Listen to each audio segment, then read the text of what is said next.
कथा प्रवाह शिवानंद महाराज शास्त्रीजी। बदनाम झालेलं पात्र जगाच्या नजरेमध्ये कैकई आहे सज्जन हो, पण ऐका जगाला माहिती नाही। आज माणसं आहे ना, देवानं आपल्याला तोंड दिले म्हणून कोणाला बी नाव ठेवण्यासाठी नाही, उचलली जीवन लावली टाळ्याला। सहज माणसं कुणाला मोकळे नाव ठेवून मोकळे होतात, पण एक लक्षात घ्या, दुसऱ्याला नाव ठेवण्याच्या अगोदर आहे ना, पहिलं आपण स्वतःचं कॅरेक्टर तपासून पाहिलं पाहिजे सज्जन। जी माणसं त्याला आत्मपरीक्षण म्हणतात, आत्मपरीक्षण करणारी माणसं जगात कधी कोणाला नाव नाही ठेवू शकत।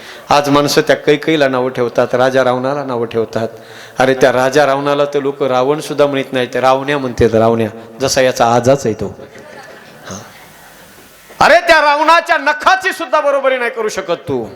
रावण म्हणजे साधा माणूस नाही, पण आज माणसं कोणालाही नावं ठेवतात, कोणाला बी।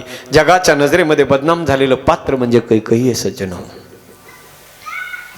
पण एक लक्षात ठेवा, जगाच्या नजरेत बदनाम झालेल्या कैकईला सुद्धा माझ्या परमात्मा रामजीनं म्हणावं तिचे माझ्यावर उपकार आहेत, संतांनी म्हणावं दुर्जनाचे आमच्यावर उपकार आहेत, आणि भगवंतानं म्हणावं दुर्जनाचे माझ्यावर उपकार आहेत। तू म्हणा देवानं म्हणावं, हो देवावर सुद्धा दुर्जनाचे उपकार आहेत। एक गोड प्रसंग सांगतो, रामरायाचा पवित्र दरबार आहे धनुभाऊ, कधीच न ऐकलेला प्रसंग, अत्यंत सुंदर रामायणातला प्रसंग सांगतो, ऐका। जे सगळ्याला माहिती का ते सांगण्यापेक्षा जे कधीच कुणाला माहित नाही ते सांगण्यात मजा काही वेगळी असते बघा, म्हणून ऐका। फार सुंदर प्रसंग आहे रामायणातला। मी म्हणेल सज्जन हो, नाही तुम्हाला काही करता आलं तर हरकत नाही, नाही वाचता आलं हरकत नाही, पण कमीत कमी 2-3 ग्रंथ आपल्या घरामध्ये कमीत कमी राहू द्या। एक रामायण घरात ठेवा, ज्ञानेश्वरी घरात ठेवा, आणि गाथा घरात ठेवा। नाही वाचता आलं हरकत नाही, घरातून बाहेर पडताना नुसतं डोकं जरी त्याच्यावर टेकवलं ना तर जीवनाचा उद्धार झाल्याशिवाय राहणार नाही सज्जन। ही ताकद रामायणात, ही ताकद रामकथेत आहे, म्हणून ऐका, ती रामकथा आज जिवंत जर कोणामुळे असेल तर माझ्या परमात्मा रामचंद्राने म्हणावं त्याचं कारण ही कैकई आहे।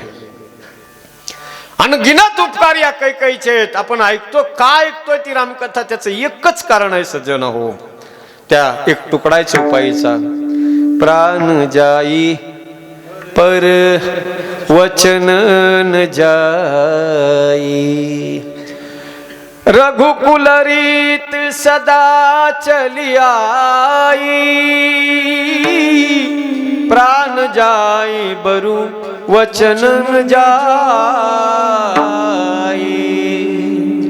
त्या रघुवंशामध्ये एवढे राजे महाराजे होऊन गेले सज्जन हो, कोण कोण ऐका। शिबी दधीची हरिश्चंद्र नरेसा, धर्म हेतु सही कोटी कलेसा। दिलेलं वचन पाळण्यासाठी रघुकुळात जो राजा होऊन गेला सज्जन हो, सिबी राजा, त्या सिबी राजानं स्वतःच्या मांडीचं मांस कापलं, तराजूत टाकलं आणि कबुतराचे प्राण वाचवले। दधीची ऋषीनी देवता लोकांना सहकार्य करण्यासाठी स्वतःच्या छातीचा सापळा बाहेर काढून दिला आणि इंद्राला वज्र म्हणून स्वतःच्या छातीचे हाड देऊन टाकले।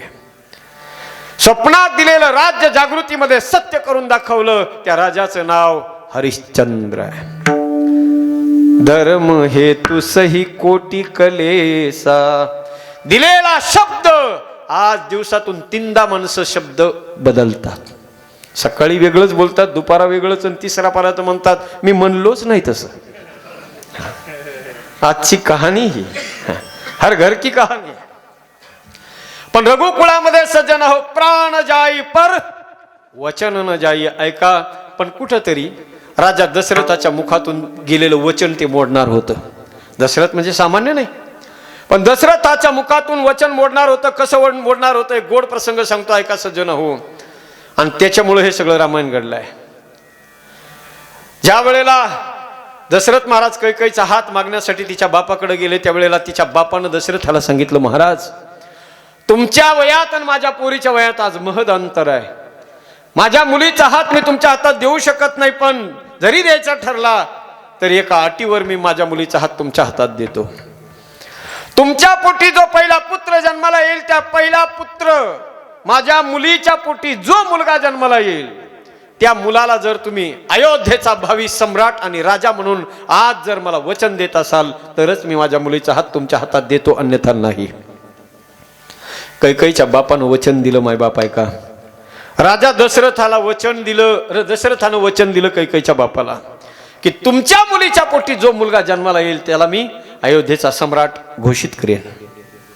काळ निघून गेला, कुणालाच मुलगा झाला नाही. कौशल्येला नाही, सुमित्रेला नाही आणि कैकेयीला बी नाही. आपल्याला रामायण माहिती सगळ्याला. पुत्र कामेष्टी यज्ञ केला, 4 मुलं झाले, मुलं मोठे झाले, लग्न करून घरी आले.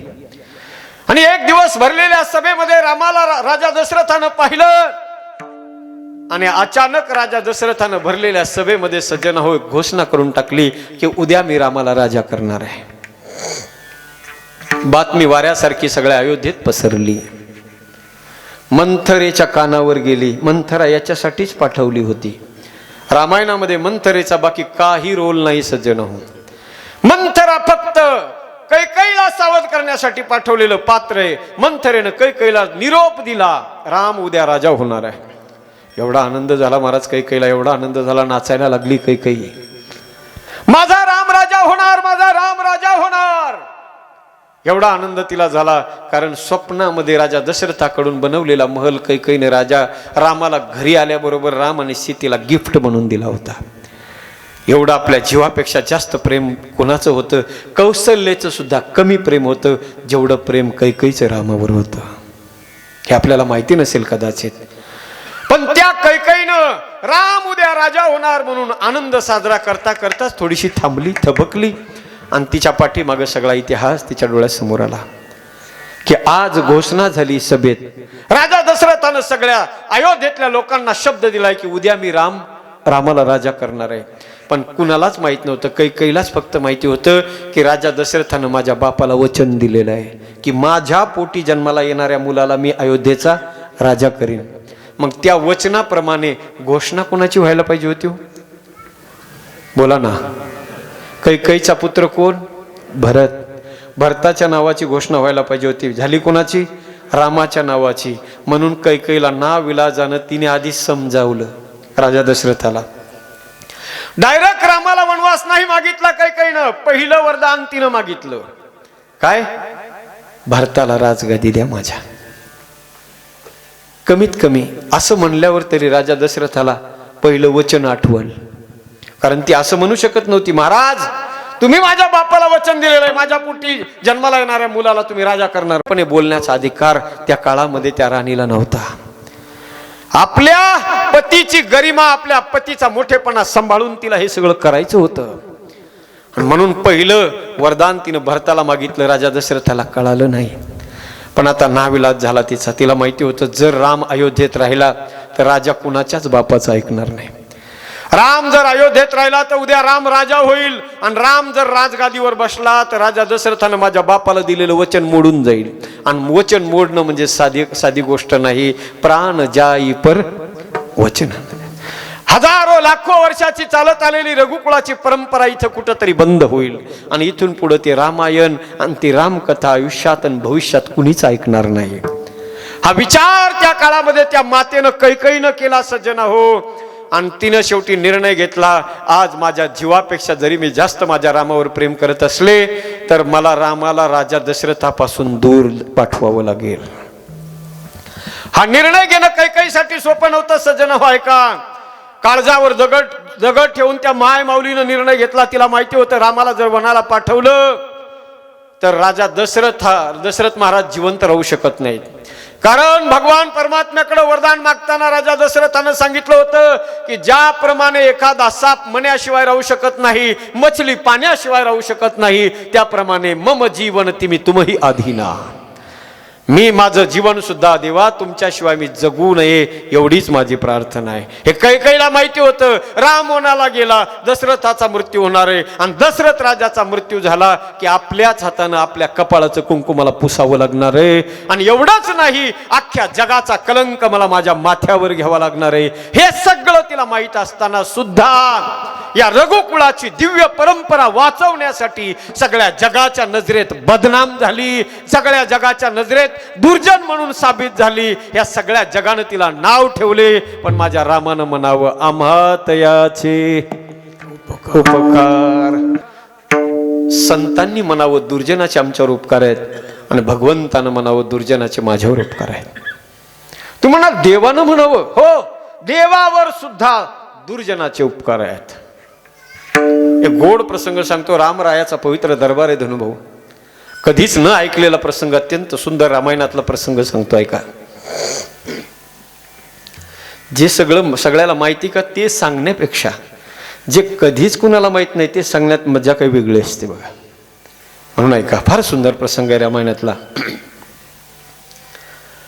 सकाळची वेळ आहे, नुकता सूर्योदय झालेला आहे. सूर्याची लाल लाल किरण चित्रकूट पर्वतावर पडलेली आहेत. राम आणि लखन भैया दोघेही पांढऱ्या शुभ्र दगडाच्या शिळेवर बसलेले आहेत. आणि तेवढ्यात सज्जन हो, एक भिल्ल एक वनवासी धावत आला.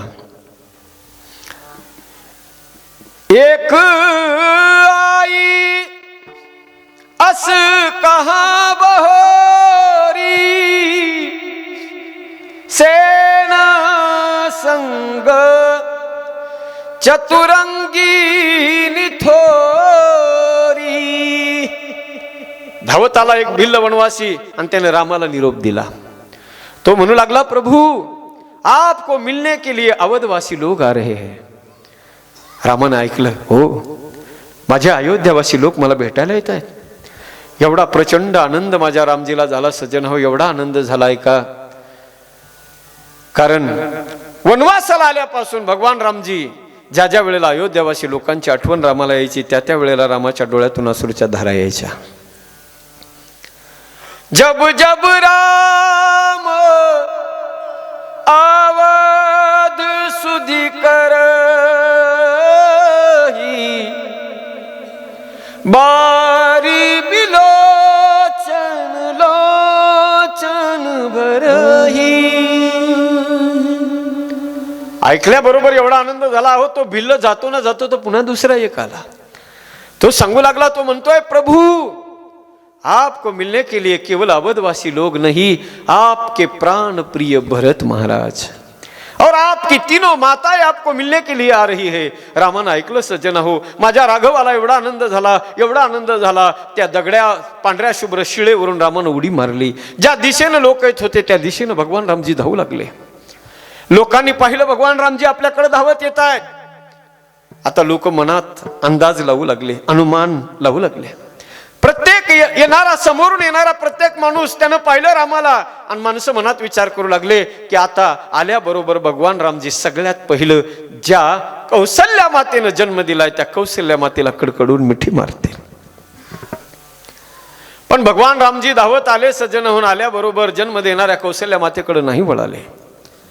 ज्या कैकेयीने 14 वर्ष वनवास दिला ना सज्जन हो, त्या कैकेयीच्या चरणाकडे रामजी वळतायत. आपलं मस्तक त्या कैकेयीच्या पायावर टेकवण्यासाठी भगवान रामजी खाली झुकतायत. तेवढ्यात बाजूने आवाज आला, नहीं भैया, भैया इस पापीनी के पैरों को तुम मत छुओ, पाप लगेगा भैया. ये रघुकुल का नाश करने वाली है, ये कलंकिनी है भैया, ये सर्पिनी है, इस पापीनी के पैरों को तुम मत छुओ. रामानं मागे वळून पाहिलं, आवाज होता भरताचा. रामजी म्हणतात, अरे नहीं भरत, ये मेरी माँ है. तू कहता है ये पापिनी है, रघुकुल का नाश करने वाली है, ये कलंकिनी है, ये सर्पिनी है, ये पापिनी है. अरे नहीं भरत, ये तो मेरी माँ है. माँ, अरे भरत, ये केवल मेरी माँ नहीं, ये तो मेरी जननी है. माँ, आई आपण कोणत्याही परस्त्रीला म्हणू शकतो, पण ऐका, जननी कुणालाही म्हणण्याचा अधिकार नाही. जननी तिलाच म्हणल्या जातं जिने जन्म दिलाय. रामजी म्हणतात, अरे भरत, ये कैकेयी केवल इस राम की मां नहीं है, ये राम की जननी है. और ये केवल राम की जननी नहीं, सबंध रामायण को जन्म देने वाली ये पूरे रामायण की जननी है. अरे भरत, जर ही कैकेयी नसती तर आज ना राम असता ना रामायण असते. प्रेमाने लोक आजही ती रामकथा गातात ना.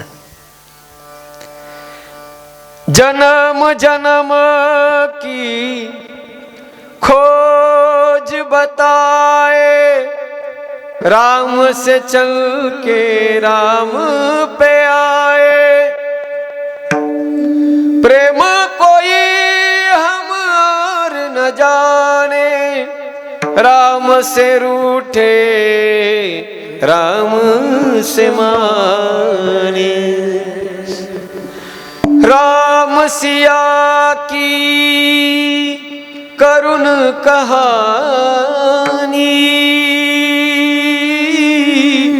एक है चंदन एक है पानी। राम सिया राम जय जय राम, राम सिया राम जय जय राम।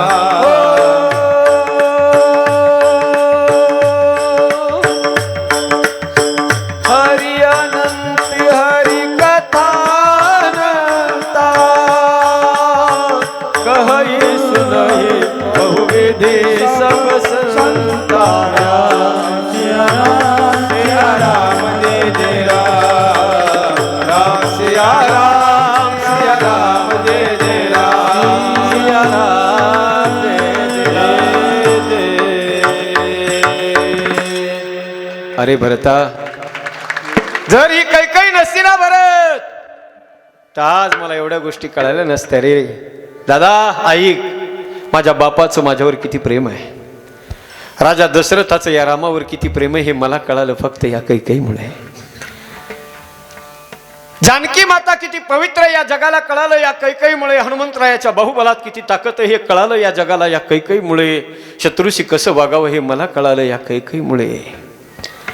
तात स्नेहो भरत महिमा पौरुषम वायू सुतो, सख्यम चापि तदगमन रूपते चापि सौमित्रो भक्ते. सीता सत्वम निज भुज बलम, वैरी ना वैरी भाव, एको सर्वम तवच्चरणयोः मातुरेव प्रसादः. या मातेच्या चरणामुळे, चरण प्रसादामुळे, हिच्या कृपेनं मला कळालं. मायबाप, भरतासारख्या महान संताला माझे परमात्मा रामजी म्हणतात, अरे या कैकेयीचे माझ्यावर अनंत उपकार आहेत. जगाच्या नजरेमध्ये कैकेयी बदनाम झालेलं पात्र आहे. आज तिचं नाव कुणी घेत बी नाही आणि कैकेयीचं नाव कुणी ठेवीत बी नाही. धनुभाऊ असले आपल्या गावात एखादी तर कीर्तन झाल्यावर सत्कार करू आपण तिचं, पण औषधाला सापडायची नाही. बदनाम झालेलं पात्र जगाच्या नजरेमध्ये कैकेयी आहे सज्जन हो. पण ऐका, जगाला माहिती नाही. आज माणसं आहे ना, देवानं आपल्याला तोंड दिले म्हणून कोणाला बी नाव ठेवण्यासाठी नाही, उचलली जीवन लावली टाळ्याला. सहज माणसं कुणाला मोकळे नाव ठेवून मोकळे होतात. पण एक लक्षात घ्या, दुसऱ्याला नाव ठेवण्याच्या अगोदर आहे ना, पहिलं आपण स्वतःचं कॅरेक्टर तपासून पाहिलं पाहिजे सज्जन. जी माणसं त्याला आत्मपरीक्षण म्हणतात, आत्मपरीक्षण करणारी माणसं जगात कधी कोणाला नाव नाही ठेवू शकत. आज माणसं त्या कैकेयीला नावं ठेवतात, राजा रावणाला नावं ठेवतात. अरे त्या राजा रावणाला तर लोक रावण सुद्धा म्हणत नाही, ते रावण्या म्हणतात. रावण्या जसा याचा आजाच आहे तो. अरे त्या रावणाच्या नखाची सुद्धा बरोबरी नाही करू शकत तू. रावण म्हणजे साधा माणूस नाही. पण आज माणसं कोणालाही नावं ठेवतात, कोणाला बी. जगाच्या नजरेमध्ये बदनाम झालेलं पात्र म्हणजे कैकेयी आहे सज्जन. पण एक लक्षात ठेवा, जगाच्या नजरेत बदनाम झालेल्या कैकेयीला सुद्धा माझ्या परमात्मा रामजीनं म्हणावं तिचे माझ्यावर उपकार आहेत. काय उपकार आहेत? रामरायाचा दरबार आहे म्हणून एक गोड प्रसंग तुम्हाला सांगतो, जो मी तुम्हाला अगोदर म्हणलो होतो, कधीच तुम्ही ऐकलेला नसेल. विठाला विठाला हा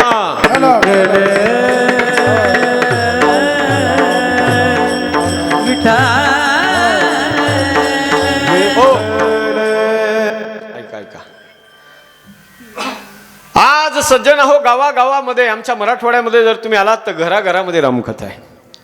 असं घर सापडणार नाही तुम्हाला ज्या घरामध्ये रामायण नाही. का ठेवायचंय रामायण सांगू. हमें निज धर्म पर चलना सिखाती रोज रामायण.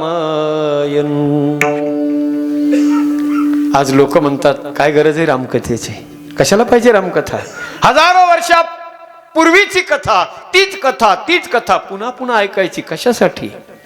मायबाप तुम्हाला आवर्जून सांगून जाईल, सकाळचा वाचलेला पेपर संध्याकाळी हातात आला तर पुन्हा त्या पेपराकडे बघावं बी वाटत नाही. पण आज हजारो वर्षाची रामकथा ऐकायला लागलं की सज्जन अंगावर शहारे आल्याशिवाय राहत नाही. ही ताकद जर कशाची असेल तर रामकथेची ताकद आहे. हमें संसार सागर से उतर कर पार जाना है, पराया दर्द अपनाना सिखाती रोज रामायण. हमें निज धर्म पर चलना सिखाती रोज रामायण.